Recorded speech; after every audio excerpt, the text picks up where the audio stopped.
This is Global-Signs. My name is Bruce Hahn. From Rockville, Maryland, Dr. 샐리조벨처, partner at Comprehensive Primary Care, is joining us.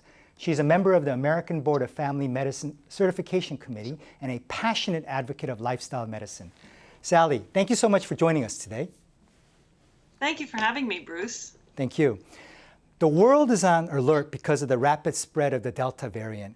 How is the situation in the United States? The United States is suffering like the rest of the world with the Delta variant. Cases are up and hospitals are again overwhelmed with patients, especially in places like Memphis, Tennessee, where the vaccination rate is not as high as in other parts of the country. The Delta variant is one of the variants of concern, according to the World Health Organization and the Center for Disease Control, meaning that it's much more transmissible than the original coronavirus. And it's got us backpedaling with regards to our certainty that we were coming out of this pandemic. Now, Sally, the vaccination rate in the U.S. has exceeded 50%, but why are there signs of a fourth resurgence? Well, the vaccination rate is variable depending on where you go in the United States. Places like where I practice, Maryland, probably 80 to 90% of my patients are vaccinated. But other places in the country have much lower vaccination rates. These are places where conservatism reigns and they're suspicious of the vaccine. They don't want to be bending to what they consider to be the liberal agenda. Currently, both Delta and Lambda variants are spreading, and Gamma variants have also been found in some countries. Will the pandemic end, or will there continue to be new variants? There will always continue to be new variants. Unfortunately, it's the nature of a viral infection. The pandemic will end, but it can end in a number of different ways depending on our behavior and our ability to get around it. The flu vaccine has shown us that we are able to deal with viruses that generate new variants by moderating the vaccine so that the variants are covered. But how well we do that with the COVID virus remains to be seen. As the corona prevention lockdown policy continues, some countries are implementing a just live with corona policy.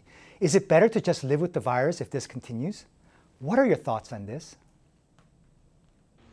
I think if we just tried to live with the virus, we'd be doing it at a cost.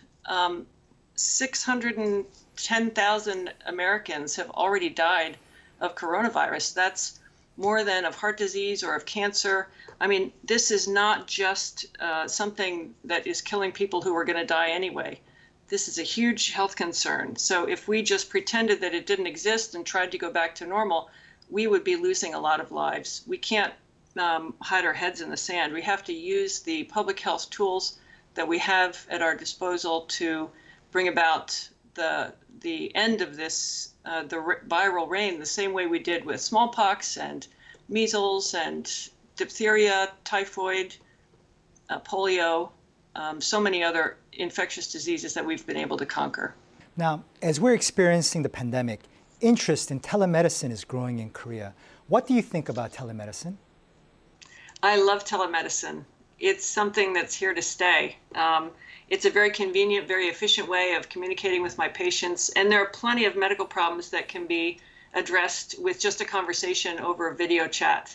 High blood pressure, lifestyle issues, even rashes, I can handle at a distance. So I'm proud to say that our office opened up telemedicine very quickly during the pandemic shutdown. We went to 100% telemedicine on the turn of a dime. Now we have come back into the office gradually to where we were before, but telemedicine is here to stay.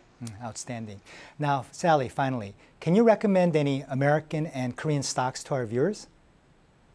Well, apropos of telemedicine, I think that companies that are supporting telemedicine are going to be very important going forward. And these include Microsoft for their Microsoft Teams platform, Doximity, which is like a Facebook for doctors, which has a telemedicine platform, and Zoom, which is important not only for doctors doing telemedicine, but also for meetings in any organization. Other trends that I see in the US that would probably be good stock bets are the electric car phenomenon. Tesla, particularly, is the vanguard in the electric car industry. So I think that's a growing company. And I'm not a stock expert by any means, and I know nothing about Korean stocks, except I am a consumer in the U.S., and I do see Korean companies succeeding here, including Samsung Electronics and LG Electronics. I would say that those are two companies that are doing well and here to stay. Dr. Sally Jo Belcher, compassionate and caring physician from Rockville, Maryland. Thank you so much for joining us today on such a hot and sultry day. Thank you very much for having me. Thank you, Sally. Sally Belcher recommends a few stocks today. Her U.S. stock recommendations are Doximity, Tesla, and Zoom. And her Korean stock recommendations are Samsung Electronics and LG Electronics. Thank you very much. Until we see each other next week, please be safe and healthy.